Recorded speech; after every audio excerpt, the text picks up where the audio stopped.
विधानसभेला तटकरेंनी आमच्या विरोधात काम केलं असं भरत गोगावले यांनी म्हटलं आहे। आम्ही पुरावे दिले तर तटकरे खासदारकी सोडतील का असा सवाल गोगावले यांनी केला आहे।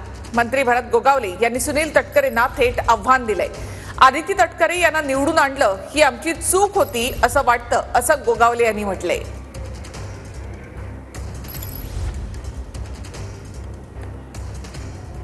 त्यांच्यामुळे लीड भेटला।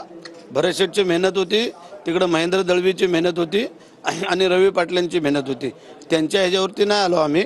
मग त्यांना आम्हाला पुरावे द्यावे लागतील की ते कोणाबरोबर कुठल्या गावामध्ये बोललेत, मग त्यांनी त्यांची खासदारकी सोडतील का?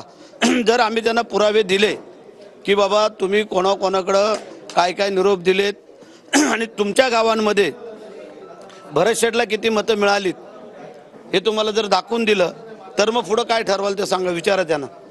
संस्कृती काय आणि काय नाही हे जनतेने त्यावेळेला दाखवून दिलं असतं, पण आमची ती संस्कृती नव्हती त्यांना पाडायची। आम्हाला त्यांना निवडून आणायची संस्कृती होती।